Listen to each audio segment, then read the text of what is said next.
아니 그러니까 어쨌든 이렇게 공부를 계속 하시다가 네.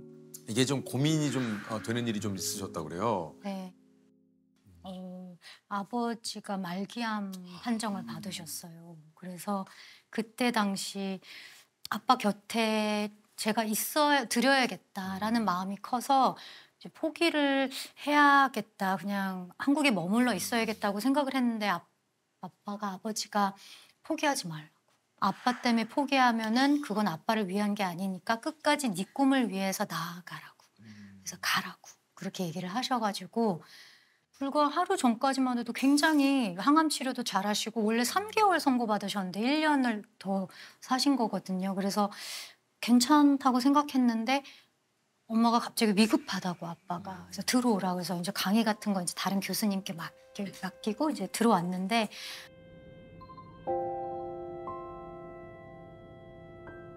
인천공항에서 딱 도착해서 이제 핸드폰을 바로 켜고 전화를 했는데 아빠가 3시간 전에 돌아가셨다고 그 말씀을 전해 듣고 너무 마음이 아프고 너무 임종을 지켜드리지 못한 것에 대해서 너무 죄송하고 그랬어요. 얼마나 또 네. 그러셨겠습니까. 이게 혜희 씨가 마음이 약해질 때마다 아버님이 써주신 시를 보면서 좀 힘을 많이 내셨다고 그래요. 좀 예. 네, 제가 한번. 내 딸아. 아빠를 쏙 빼닮은 내 딸아. 내가 잠든 후면 매일 이불깃을 다잡아주는 아빠가 내 꿈길에서도 혹 다칠까 봐 널 안고 있는 걸 아니? 아빠 닮은 곳을 미워할 때는 늘 그날 저녁 나 홀로 나 자신을 물끄러미 보면서 얼마나 한탄했는지 아니? 엄마를 쏙 빼닮은 내 딸아. 너의 약한 부분을 강하게 기르려 널 울린 밤이면 달맞이 꽃 같은 내 새끼를 보호고자 온몸에 흐르는 핏물을 핥으며 버텨온 아빠의 시간이 있는 걸 너는 아니? 난 영원히 이 시 속에서 너희들을 만날 게다. 내 새끼, 내 강아지들아. 난 영원히 이 시 속에서 너희들을 만날 게다. 내 새끼 내 강아지들아. 예. 근데 말씀하신 대로 이 시를 통해서 이 시를 읽으면 아버지를 계속 만나실 수 있네요. 네. 그죠? 네. 예. 아, 참. 아빠를 보내드리고 저는 다시 돌아와야 되잖아요. 그래서 현실을 마주해야 되는 상황이어서 강의도 계속 해야 되고 아빠를 생각하면서 아빠가 원하는 게 무엇일까? 아빠한테 효도할 수 있는 게 뭘까? 생각해보니까 교수가 되는 거더라고요. 아빠가 비록 제가 교수 되는 모습을 보지는 못하셨지만 내가 포기하지 않고 끊임없이 나아가고 아빠 말을 제가 그 효도하는 방법은 그 길이 했다. 그래서 이를 악물고 진짜 계속 지원했어요.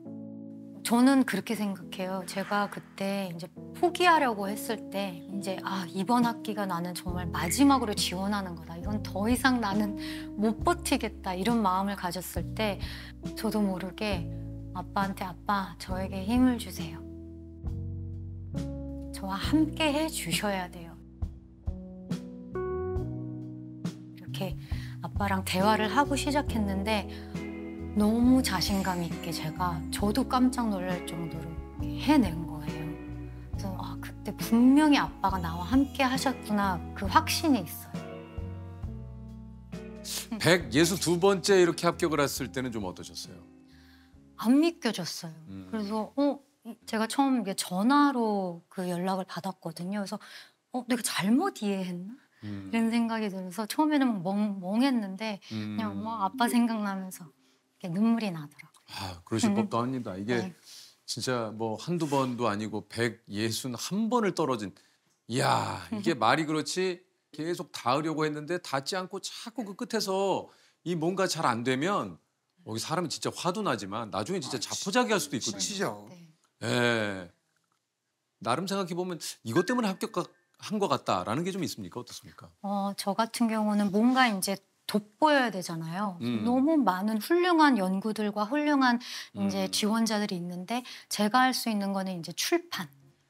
출판 수로 승부를 해보자. 그래서 글을 정말 그냥 앉아서 아무것도 안 하고 앉아서 글만 쓰고 연구하고 계속 출판하고 막 그랬어요. 몇 권이나 출판하셨어요? 올해 출판될 것까지 포함해서 12편?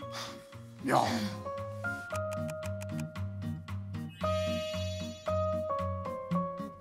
그리고 책 계약도 하게 됐고 그래서 언니가 정말 뭐 사실 객관적으로 봐도 참 대단한 것 같아요. 저는 태어나면서부터 약간 언니의 부하로 태어난 쫄개라고 하죠. 몸에 이렇게 체화되어 있어요. 뭘 하면 언니 쫓아다니고 예, 어렸을 때부터 언니가 하면 다 하고 싶고 그러니까. 언니가 노래하니까 저도 노래하고 싶은데 언니만큼 못하니까 랩하고 막 춤추고 막 그랬는데 그래서 언니를 쫓아가려다가 제가 더 나은 인간이 되게 되더라고요. 언니를 흉내내다가. 좀 이게 혜희 씨가 학교에서 최초로 만든 강의도 있다고 그래요? 네, K-팝과 한류라는 수업을 강의로 개설을 했어요. 요즘 반응이 어떻습니까? 폭발적인. 이야. 아니 그 저 얘기 들어보니까 수업 자료로 유퀴즈를 쓰신다고요? 네. 리얼리? 네, 리얼리. 진짜? 네. 근데 너무 좋은 자료가 많아요. 너무 귀감이 되고 저도 많이 배우는 부분들이 많아서 제가 어떤 부분을 쓰냐면요. 2022년도에 그 카메라맨 아이돌 나오셨었죠, 네. 감독님. 그분들의 그 회차를 보고 제가 저거다. 왜냐면 K 카메라 웍이라는 게 따로 있거든요. 왜냐면 BTS가 AMA American Music Awards에 처음으로 이제 초대를 받아서 공연을 했을 때 미국 카메라맨들이 못 따라가는 거예요. 그냥 롱샷으로. 근데 이제 유퀴즈 편을 보여주면서 그러니까요. 그걸 보고 학생들이 깜짝 놀라면서 그래서 카메라 웍이 다르구나. 그래서 K 카메라 웍이 따로 있는 거구나. 인기가요를 맡고 계신데 요즘 그 인기가요에서 근접 촬영으로 두 분이 팬분들 사이에서 좀 난리가 났어요.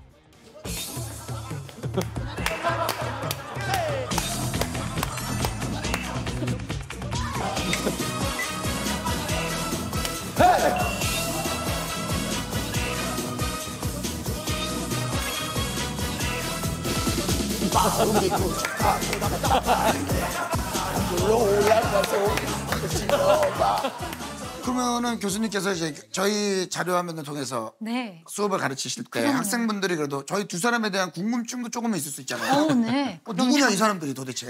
이미 알고 있어요. 네, 이미 오 선배님과 조세호님에 대해서 이미 다 알고 있어요. 뭐라고 설명을 이렇게 해주셨어요? 우리나라의 정말 최고의 희극인들이다. MC이자 희극인들이다. 이렇게 설명을 하면 we know. We know. 야. 아마 그 학생분들은 우리 조셉을 GD 친구로 좀 많이 아실 거예요. 맞아요. 스타의 친구로 조셉이 많이 유명하더라고 또 그쪽에서. 교수님이 지금 그 K-팝 관련된 강의를 하시면서 우리 또 유퀴즈도 자료화면을 가끔 쓰신다니까 오늘 녹화한 내용도 자료로 좀 쓰실 수 있잖아요. 그럼요. 한마디 좀 해주세요. 네, 영어로 한마디 해주세요. Hello everyone, this is Dr. Kim. I hope you are enjoying this show. And as we all know, we learn about UQuiz in my class. And I hope that this specific episode will be of great value to you. So this is 유재석 and this is 조세호. Hi. Hello. GD 친구. 네. GD's friend. Yes. 조셉. Take care. Take care. 할게요. 예. 아니 우리 앞으로의 목표 한번 우리 또 혜희 씨 한번 들어보겠습니다. 네, 저는 이제 꾸준히 이제 종신 교수가 되기 위해서 또 이제 그 과정을 계속 버티고 포기하지 않고 나아가려고 하고 그리고 또 가수로서 뮤지컬 배우로서도 이게 제 연구가 또 다 연장선상에 있기 때문에 음악으로 시청자분들께 찾아가고 그렇게 했으면 좋겠어요. 네, 전문의를 또 따게 되고요. 네. 아이 대단하시네.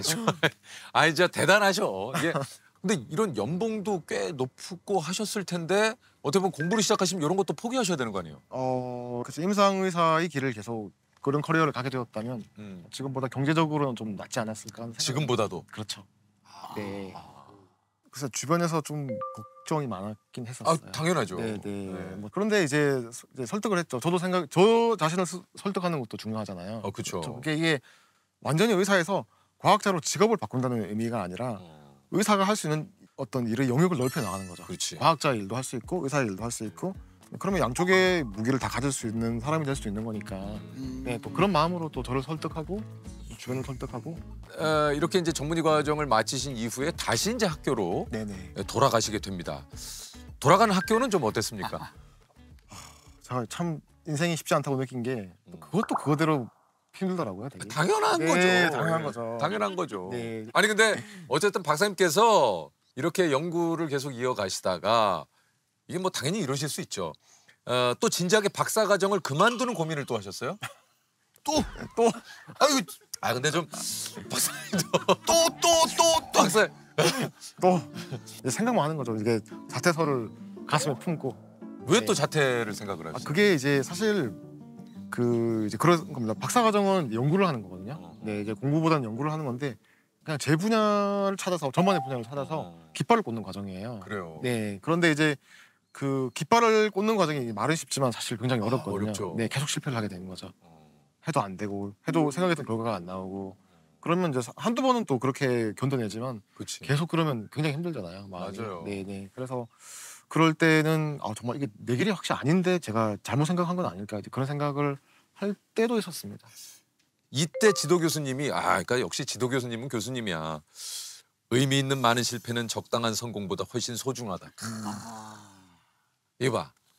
이러니까 이제 박사님도 마음이 참 그런 건데 이제 우리 같았으면은 거기서 너 또 그만두려고 그러냐?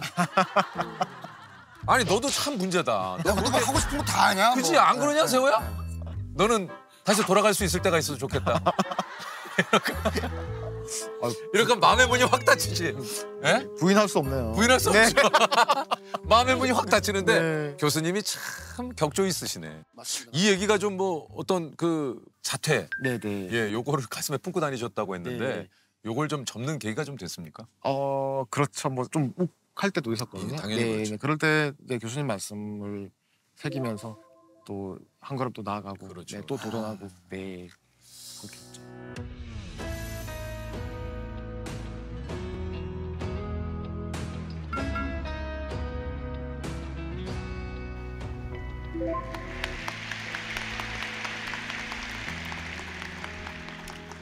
실패를 거듭했던 연구가 마침내 저의 졸업 논문이 되어 출판되던 날 저를 과학자의 길로 이끌었던 민지가 구름 위에 나타나 고사리 손으로 제게 손뼉을 쳐주고 있었습니다. 의미 있는 많은 실패는 적당한 성공보다 훨씬 소중하다는 지도 교수님의 말씀에서 저는 비로소 카이스트 정신을 배웠습니다. 졸업생 여러분, 저의 이 작은 한 걸음은 또 다른 수많은 민지에게 희망의 씨앗이 되리라 믿습니다. 세상의 당면한 문제들을 해결할 수 있는 길은 과학기술이기에 우리의 꿈들은 결국 세상의 지평을 넓히고 수많은 사람들을 살릴 것입니다. 고단했던 순간이 오늘을 위한 연습이었음을 알게 될 때 우리는 다시 한번 성장할 것입니다.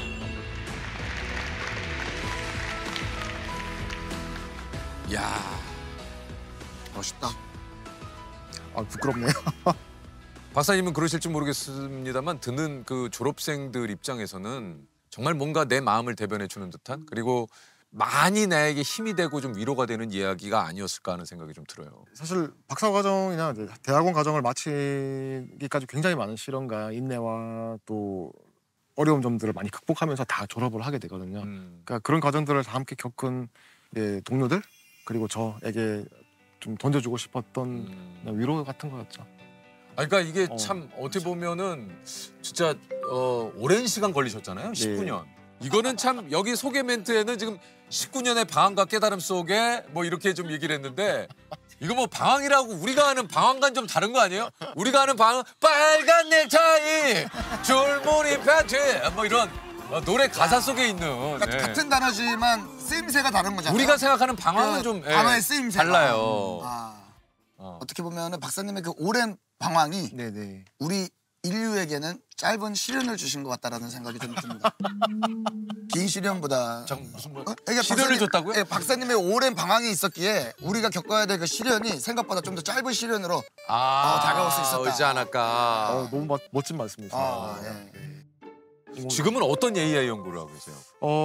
저 지금 하고 있는 연구는 이제 방사선 치료가 필요한 경우가 이제 많이 있지만 특히 이제 수술이 안 되는 이제 암 환자들에게 마지막 치료 수단으로 이제 방사선 치료를 해야 될 때가 있거든요. 그때 이제 기회가 딱 한 번뿐이기 때문에 이제 방사선 치료의 범위를 뭐 정하거나 방사선 양을 정하는 그런 문제들을 결정할 때 조금 더 그런 의사결정을 도와서 실수를 줄이고 의사결정에 좀 신뢰도를 높일 수 있게 한다면 훨씬 더 좀 좋은 치료가 되지 않을까 했던 생각으로 이제 그런 개념 연구를 하고 있는 부분이 있습니다. 방사선 종양학과 의사들이 그 치료 범위를 결정하고 어느 정도의 방사선을 쓸지를 결정하기 위해서 굉장히 스트레스를 받습니다. 이제 왜냐하면 기회가 한 번밖에 없을 수가 있기 때문에. 그래서 제가 연구했던 건 뇌종양이었고, 뇌종양의 어떤 뇌종양은 방사선 치료를 굉장히 잘 들을 수가 있고 어떤 뇌종양은 방사선 잘 치료가 안 될 수가 있잖아요. 그걸 AI를 통해 예측할 수 있다면 우리는 치료의 정밀도와 정확도를 더 높일 수가 있죠. 안전성도 높일 수가 있고요. 그런 개념의 연구를 했던 거였고, 제가 그런 연구를 했더니 방사선 치료 분야에서 AI 활용하는 연구가 많이 진행이 되었고 다른 선생님들도 많이 진행을 하셨고 임상 분야에 계속 조금씩 스며들고 있는 중이라고 할 수 있을 것 같아요. 저 지금 하고 있는 연구는 이제 조금 말이 어렵긴 한데요. 뇌기반 인공지능이라고 하는 뇌기반 인공지능. 뇌기반 네. 이게 뭐예요, 뇌기반이? 그 뭐냐면요. 뇌를 기반해서 인공지능을 만드는 겁니까? 많이 비슷하게 맞추셨어요. 그래요? 네네. 저 이제 인공지능을 개발하는 방식이 이제 몇 가지가 있는데 그 중에서 이제 사람의 뇌가 작동하는 원리에서 영감을 받아서 인공지능을 설계하는 그런 분야를 뇌기반 인공지능이라고 합니다. 디테일하게 들어가서 그 네네. 연구의 끝은 뭡니까? 목적이 뭡니까? 사람처럼 유연하게 잘 생각할 수 있는 그런 인공지능을 만드는 게 목표입니다. 그런 걸 만드는 거예요. 사람처럼 그렇죠. 유연하게. 네. 그렇죠. 그래서 실제 의사 선생님들을 대상으로 실험을 하는 거예요. 이런 상황이 맞닥뜨려졌을 때 의사 선생님은 어떻게 의사결정을 할까? 이런 학습 원리를 이제 인공지능이 배우게 하는 거죠. 이런 방식으로 이제 의사를 모방하는 인공지능을 만드는 그런 연구도 하고 있습니다. 그러니까 제가 어떤 많은 질문을 하세요. 너는 의사과학자로서 어떤 특정한 질병을 연구하는 게 아니라 왜 AI를 연구하냐고 질문을 많이 하시거든요. 하지만 이제 AI 기술이 발전을 하게 된다면 이 AI 기술을 활용해서 데이터가 없는 새로운 분야에서 새로운 의료 AI를 만드는 데 활용할 수도 있고 특정한 질병들을 연구하는 연구자들을 더 도와줄 수가 있는 거예요. 그렇게 된다면 결국 우리가 지금 아직까지 정복하지 못하는 치매라든지 암이라든지 이런 난치성 질환, 불치병들을 AI를 활용해서 지금 우리가 생각하지 못했던 아주 기상천외한 방법으로 불치병을 치료할 수 있는 시대가 오지 않을까요?